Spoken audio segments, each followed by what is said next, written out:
네, 안녕하십니까. 지난 시간에 이어 오늘은 이제 크라운 파트 부분을 하겠습니다. 이제 치아를 이제 수복하는 부분에서 어떤 부분적인 것도 있었지만 이제 이런 케이스들은 전반적인 어떤 환자의 심미를 뭔가 좀 개선하기 위해서 크라운 파트로 하기로 했습니다. 먼저 이제 칼라 웩스를 통해서 이제 왁스업을 해서 구강 내에 이제 보철 가기 전에 한번 어떤 상황인지 체크하기 위해서 왁스업을 해서 한번 구강 내에 장착해 본 겁니다. 그래서 왁스기 때문에 뭐 강도가 있는 건 아니지만 나름대로 이제 이걸 통해서 이제 어떻게 환자가 이제 반응하는지 심미적으로 그걸 한번 테스트하는 과정입니다. 네, 아까는 입술 내린 상태였고 지금 입술을 이제 올린 상태고요. 지금 자세히 보시면 서비칼 쪽에 컨터가 조금 부족한 부분들이 있습니다. 그래서 사실 크라운 만들 때 서비칼 쪽도 중요하고 다 중요한데 그 잇몸과 만나는 어떤 과정에서 엠브레저라든가 그 다음에 치은의 어떤 두께에 의해서 보철을 어떻게 우리가 적정량으로 볼륨을 키울 것인가, 그게 굉장히 중요한 요소입니다. 그래서 보철 만들고 나서 수정하기가 좀 쉽진 않은데 저렇게 왁스업 통해서 대략 두께라든가 볼륨을 체크할 수 있습니다. 그 다음에 이제 아까 중요했듯이 올세라믹은 지대체 영향을 정말 많이 받는 그런 보철 재료이기 때문에 항상 지대체 어떤 컬러를 체크를 하셔야 됩니다. 지금 보시면 육전치를 수복하는데 같은 사전치 지대치 색깔도 다 다르죠.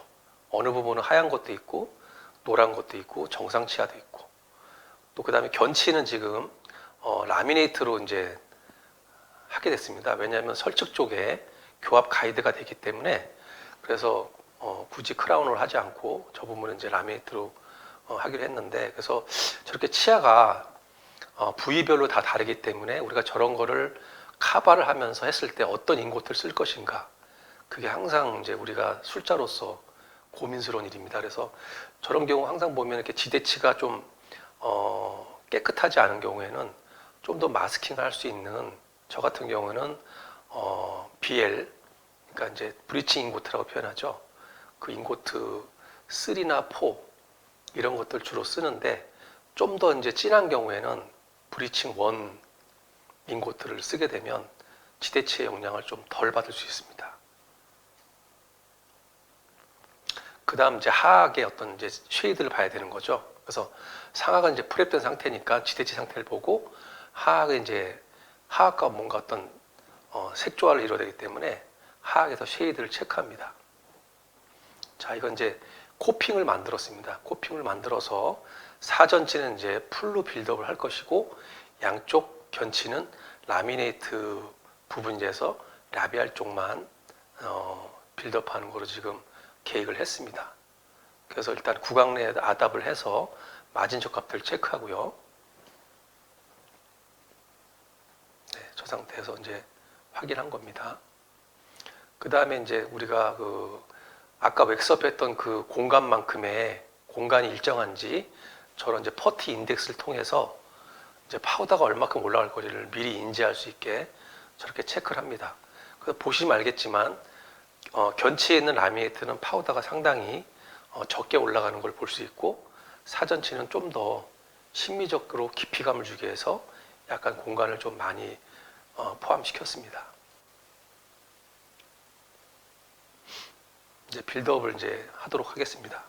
사실 빌드업이라는 과정이 뭐 화면에 담으려면 상당히 뭐 종류가 많겠지만, 일단 기본적인 부분에서 보여주도록 하겠습니다.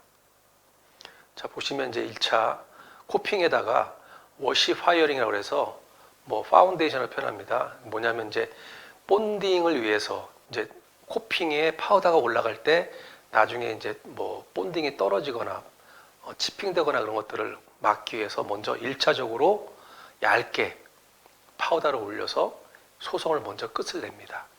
그럼 이렇게 보시면 표면이 이렇게 뺀질뺀질 하시죠. 그 다음에 두 번째로는 이제 내가 원하는 색상을 하기 위해서 스테인을 하게 됩니다.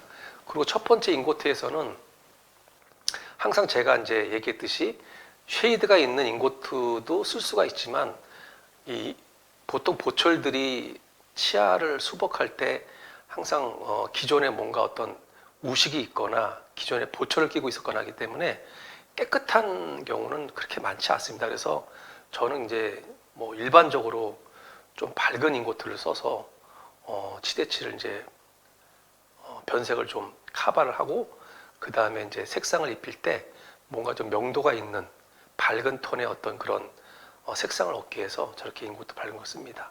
지금 스테인은 끝난 거고요.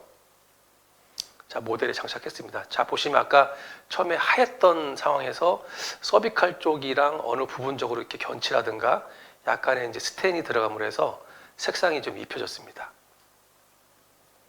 이제 그 다음에 이제 오펙 덴틴이라고 하는 이제 재료를 갖고서 절단부 쪽에 마멜론, 그러니까 덴틴 구조를 좀 더 확장해서 이제 저렇게 올립니다.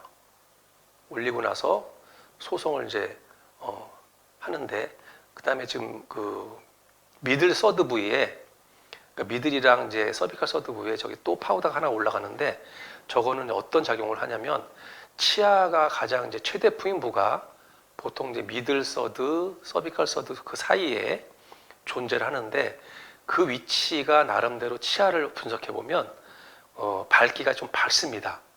그래서 치아가 이제 우리가 보철할 때 잘못 만들면 구강내 가서 어두워질 수 있는데 그런 거를 이제 뭔가 사전에 막기 위해서 저 부위에다가 도톰하게 약간 밝은 톤의 덴틴 파우더를 올려서 저렇게 이제 최대 부용부 쪽에 위치를 시킵니다. 그리고 소송을 했습니다. 자, 소송에서 보시면 아까 좀 짧았던 캡에서 500 덴틴을 통해서 이제 절단 길이를 좀 늘렸고 그 다음에 아까 얘기했던 최대 부용부 쪽에 화이트 어떤 파우더의 어떤 효과가 지금 자세히 보시면 이렇게 나타나고 있습니다. 저게 항상 보철할 때 꼭 이런 뭐 잉고트로 쓰는 보철도 중요하지만 지르코니아든 뭐 PFM을 하던 항상 저 효과는 굉장히 필요한 요소라고 생각합니다. 그래서 이제 덴틴을 이제 올립니다. 지금 이제 이 케이스는 한 번에 모든 치아를 빌드업한 게 아니고 좀 더 이제 디테일하게 잘하고 싶어서 아까 그 구강내에 꼈던 왁스업을 양쪽에 장착시키고 중절치 2개 먼저 이제 빌드업을 했습니다. 그래서 덴틴 길이는 아까 왁스업에서 큰 문제가 없었기 때문에 그 길이를 이제 참고로 해서 이렇게 빌드업을 합니다. 다 이제 풀로 올려서 이제 최종적인 형태에 맞게 이제 빌드업을 하고 우리가 이제 컷백을 하죠. 이제 에나멜층을 이제 형성해야 되기 때문에 일단 한쪽부터 먼저 이렇게 컷백을 해서 이제 얼마큼 우리가 에나멜층을 형성할 것인가 해서 이렇게 컷백하고 이제 또 한쪽도 이제 컷백해서 이제 우리가 올립니다. 그래서 보통 치아 덴틴의 사이드 쪽에 그러니까 절단부 쪽에서 양쪽 메지알 디지털 위치에 대부분의 투명도가 좀 더 많이 존재하기 때문에 그 위치에 우리가 이제 보통 블루 파우더, 그러니까 티 파우더 중에서 약간 블루 계열 쪽의 파우더를 존재를 시키고 또 이제 바이올렛이라고 해서 약간 보라 색깔 나는 게 있는데 이거는 이제 뭔가 블루 파우더의 차가운 거를 좀 이게 뭔가 막기 위해서 중성적인 어떤 색상을 갖고 있기 때문에 바이올렛 파우더를 또 약간 중심 쪽에 살짝씩 뿌려주는 게 또 되게 효과적입니다. 그래서 양쪽에 이렇게 올려서 이제 올립니다. 그 다음에 또 오팔 파우더라고 있는데 오팔 파우더가 사실 빛의 어떤 그런 방향에 따라서 이게 뭐 파랗게도 보이고 노랗게도 보이는데 보통 파우더에는 다 존재를 하고 있습니다. 그래서 아까 올린 그 블루나 바이올렛 파우더 위에다가 이제 오팔 파우더를 올려서 이렇게 절단부를 형성해 줍니다. 그리고 소송을 이제 했습니다. 그래서 소송한 걸 이제 체크해 볼 때 그 양쪽 사이드 쪽에 디지털 쪽에 좀 더 약간 블루한 이제 파우더가 이제 존재하죠. 그래서 아까 제가 이제 유도했던 대로 그렇게 지금 형성이 된 상태입니다. 이제 저 상태에서 이제 나머지 측절치 쪽도 또 다시 빌드업을 하면서 이제 중절치 쪽도 약간 보완해 가면서 빌드업을 이제 다시 하게 됩니다. 방법은 거의 이제 유사한 거고요. 단지 치아 크기가 작고 이제 측절 쪽에 있으니까 그래서 저렇게 해서 또 같은 방법으로 티 블루라든가 바이올렛 그 다음에 오팔 파우더를 올려서 형태를 잡습니다.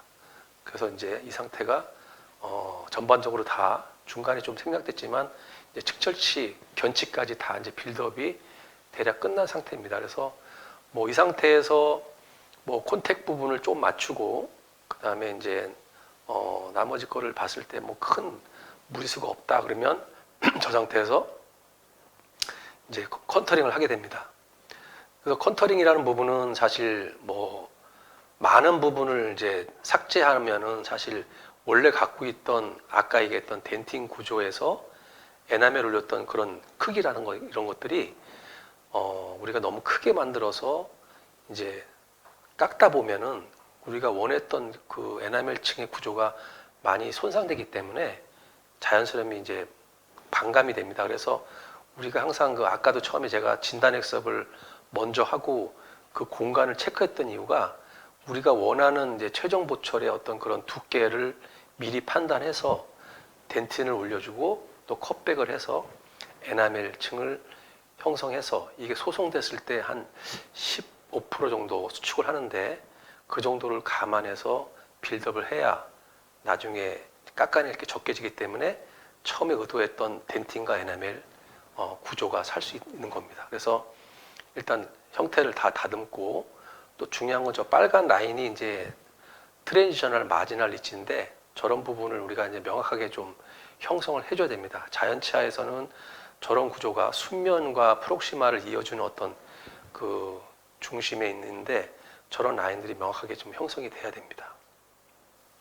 그 표면에 이제 뭐 그루브라든가 뭐 아까 얘기했던 그런 형태들을 이제 주는 겁니다.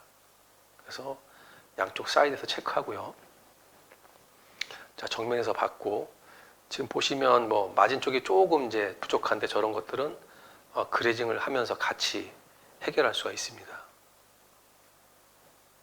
네, 그래서 이제 마지막 조금 이제 그 빌드업으로 조금 아쉬웠던 부분들을 이제 가볍게 스테인을 살짝 해서 이제 소송을 해줍니다.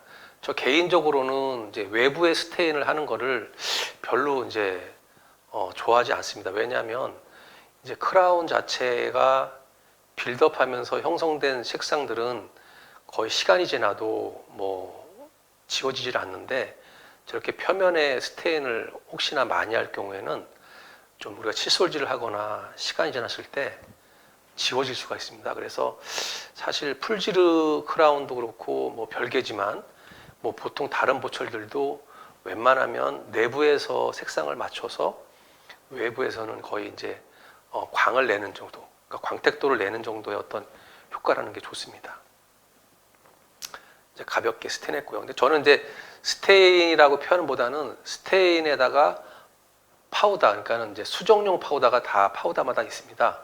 그래서 수정용 파우더는 원래 기본 파우더보다 소성 온도가 뭐 20, 30도 낮은 경우인데 제가 이제 아까 말씀드린 지워지는 것도 있을 수 있고 뭔가 이제 특징적인 걸 줄 때 그냥 스테인이라 하기보다는 파우더랑 뭐 3대1 정도 섞어서 이렇게 효과를 주면은 파우더가 존재하기 때문에 삭제되는 것도 그러니까 지워지는 게 거의 이제 뭐 그렇지 않을 수 있습니다. 아까도 이제 얘기했지만 그 소송 온도는 대략 뭐 710도 정도에서 백큐um 안 넣고 홀딩도 안 하고 한 겁니다. 그래서 이제 그레징을 이제 했고 그레징을 이제 저렇게 하고 나면 이제 표면이 이게 뭐 울퉁불퉁한데 저런 부분은 이제 이렇게 러버 같은 거로 싹 다시 문대서 이렇게 표면을 이제 곱게 합니다. 그래서 아까 말한 이제 텍스처라는 부분은 이제 우리가 컨터링 할 때 표면에 그루브라든가 뭐 세로 그루브, 가로 그루브를 주는 거고 러스터는 이제 표면의 치아, 광택도 얼마큼 이게 매끈한 건가, 뭐 환자마다 약간의 어떤 매끈함이 다를 수 있는데 그런 건 이제 환자의 어떤 치아를 분석해서 처리할 수 있습니다.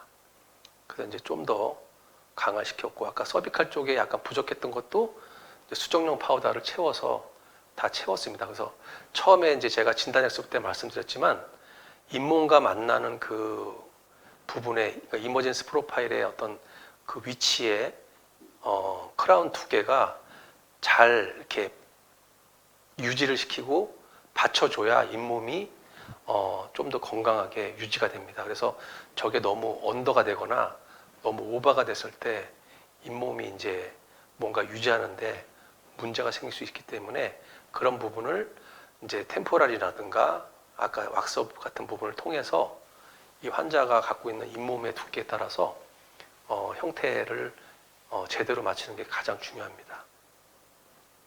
자, 이제 마무리했고요. 그래서 저렇게 비투과를 이제 해봤습니다.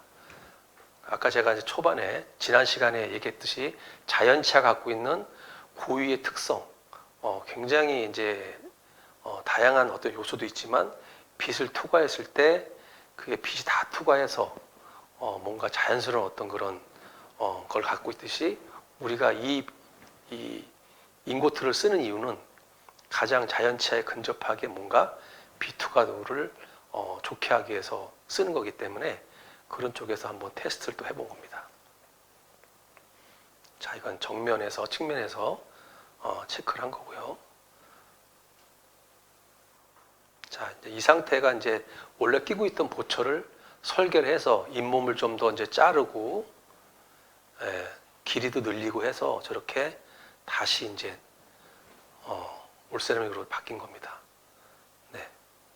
처음에 이제 PFM은 뭐 길이도 짧고 여러 면에서 이제 PFM이 갖고 있는 이제 그 비투과도가 좀 안 되는 부분에서 뭔가 오펙하고 어떤 그런 어떤 여러 가지 문제적인 요소를 저렇게 이제 과정을 통해서 좀 더 자연스럽게 가기 위해서 이렇게 인고트를 사용해서 저렇게 크라운을 제작한 겁니다. 보시면은 그 잇몸과 만나는 어떤 그런 부분에 있어서도 굉장히 뭔가 잇몸을 잘 받쳐주고 있고 또 치아색도 보시면 뭐 단색깔 같지만 자세히 보시면 또 굉장히 다양하게 할 수 있고 뭐 블루적인 요소 그 다음에 할로 이펙트 표면의 어떤 러스터 또 광모 텍스처 같은 부분을 나름대로 다 재현했기 때문에 자세히 보시면 그게 은은하게 나타나게 되어 있습니다.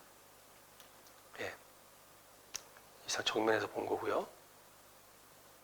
이제 이건 대합치랑 같이 해서 절단부 쪽의 교합도 체크를 해서 하악이랑 균일하게 할 수 있게 하고 뭐 양쪽 견치는 어차피 캐나인 가이던스적으로 유지될 수 있게 설책을 프랩 안 했기 때문에 충분히 이제 유지라든가 아니면 가이드 했을 때 나머지 치아를 보호할 수 있는 상태가 돼 있습니다.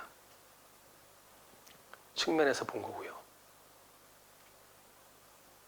그래서 항상 전에도 말씀드렸지만 우리가 이제 이런 재료를 쓰는 이유는 뭐 환자한테 가장 만족스럽고 또 우리가 이제 뭐 치과 의사나 치과 기공사나 이렇게 어떤 이걸 접근하는 입장에서 좀 더 뭐 손쉽기도 하면서도 또 자연스럽기도 하면서도 그래서 이제 그런 용도로 우리가 이제 이 제품을 쓰기 때문에 여러분들도 좀 더 이제 인고트에 대해서 같이 관찰도 하고 그리고 또 테스트도 해보고 연습도 해봐서 구강 내 어떻게 하면 제일 좋은 모처를 우리가 만들 수 있나 해서 같이 이제